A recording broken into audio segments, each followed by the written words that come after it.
Hi, it's Sophie. I've been sharing my fitness journey for years and years and years. But today is special. The next 8 weeks, I'm going to commit to a fat loss journey. Fat loss? You have no fat. Facts. But also not really. Let's dive into a short lesson about genetics. Whilst I don't tend to store fat on my upper body, it is on my legs. I gained weight during my bulk and I want to lose it to see how much I've built my quads specifically. Anyways, let's run you through the protocol of the next 8 weeks. It's simple, but that doesn't mean it's always easy. Step number 1, create a calorie deficit. You either eat less than what your body needs to maintain its current state, or you burn more than what you actually consume. And I like to do a bit of both. I'm creating a deficit by eating a bit less and moving a bit more. And with eating less, I find it important to keep the fats and protein up specifically to help maintain a healthy level of my hormones and to make sure that I don't lose muscle mass. And moving more is done by having a daily step goal and by doing additional cardio next to it. Step number 2 is to keep up with resistance training, because to maintain as much muscle and strength as I have built up, we need to make sure that we keep our training in check. Now, this sounds like a lot to handle, but I have something really special. In case you don't know, I have a fitness app that I built from scratch, and I'm making it exactly what I needed when I first started training and what I still need now, which is why I added the breathing exercises. I just added the fat loss program. I mean, we've just pulled an all-nighter because it's always so stressful. We try to add it during the night because then we don't have as many users. So that helps, but it always something breaks or goes wrong when we try to add a new program because it's so much data that we're trying to pull through and publish. But I think we're live. That was the general idea of the next 8 weeks. So now let's talk about training specifically. Okay, the first step is to commit to a program that we are going to do for the next 8 weeks. So, where do you want to prefer to work out? Gym. Next, what is your main fitness goal? Fat loss. Next, how experienced are you with fitness? Advanced. Next, on which days do you want to work out? I am going to select 7 days a week. I'm not sure if I'm able to commit to it, but I know what the schedule looks like. So I'm going to attempt to do the 7 days a week. Click next. When do you want to start your program? Start right away.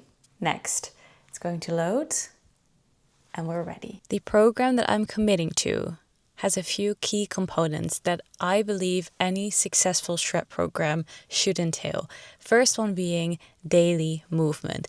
And I'm going to deviate from the program slightly, I'll say it. Reason being is that I have a daily step goal, ideally for every single day of the week, but especially on the days that you said that you have time to train.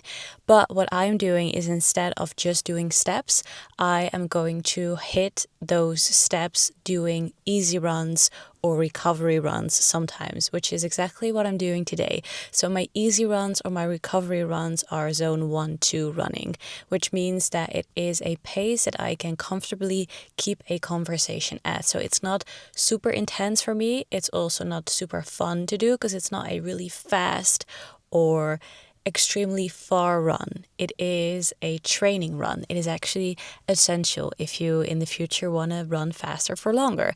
So that's what I'm doing a couple days a week, just because I really want to build my cardiovascular health simultaneously.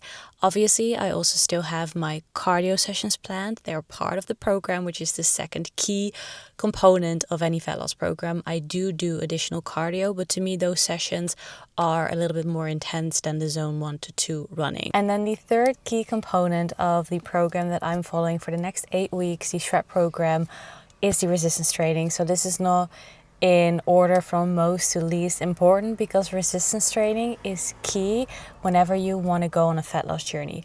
Reason being is that we want to go on a fat loss journey specifically. I'm not saying weight loss, because weight is dependent on a variety of factors. So we have our water weight, we have our lean mass, we have our fat mass. There are so many components that actually make up your weight. And I'm not interested in decreasing any of those. I'm interested in decreasing my body fat percentage specifically because I want to reveal the muscle that I built underneath. So in order to do that, I have to make sure that I maintain the muscle that I've built underneath. Because if I'm losing that, then there is really no point in losing weight, because I want to maintain that. Into the first issue of today. Actually, not of today, but of today's workout, which is the fact that I have a hex squat planned as the first exercise of this workout, 3 sets of 6 to 8 reps.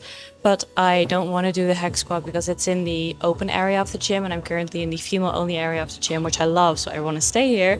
So I'm going to look for an alternative. So I was just scrolling through the list of alternatives, and ideally I want to pick an alternative that's of the same difficulty level. So I can now choose from the barbell front squat or the barbell pause squat.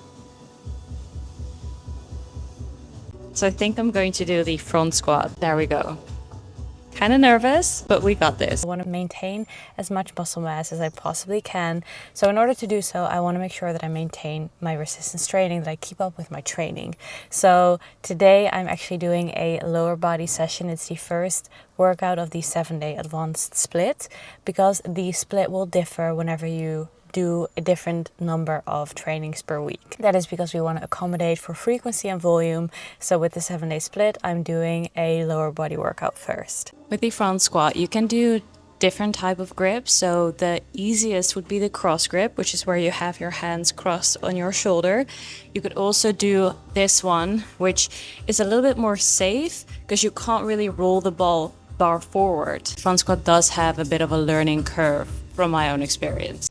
So after the front squat, we're moving on to the barbell cast glute bridge. So with the cast glute bridge, you're elevating your upper body. You're not putting the actual bar down, and you're limiting your range of motion to really keep that tension on the glutes. It is extremely intense, and therefore I always lower the weight slightly just to make sure that I can really also squeeze my glutes at the top of the movement.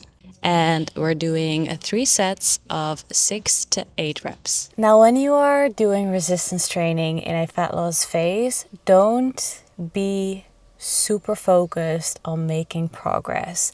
Be focused on maintaining what you have. So the reps that you are able to do, the weight that you are able to do it with, the tempo that you are able to do, try to stick to that.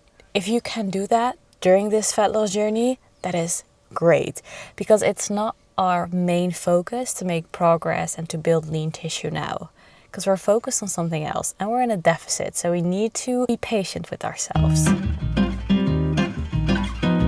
It's all about how you frame it in the end. The next 8 weeks will be incredible. It will be a challenge. We'll feel so fit. We're excited to move our body, to eat healthy, to eat the good things.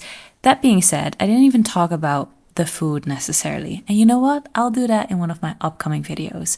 I'll share more about what I eat, but I just want to use this video to give a bit of a framework, an understanding of what I'm doing generally speaking, and also to let you know that you should set your expectations straight. You will probably hit a point where you'll feel flat. You'll probably hit a point where you feel tired and that you feel like you're not making progress or even reversing in progress. But that's all part of the plan. That's all part of the journey. It is 8 weeks. We're committing. And in the end, we'll be happy that we did it. That's if you want to join, of course. You don't have to. I'm just sharing my experience here. Feel free to tag along or not. I can't tell you what to do, and I don't want to. See you in the next one.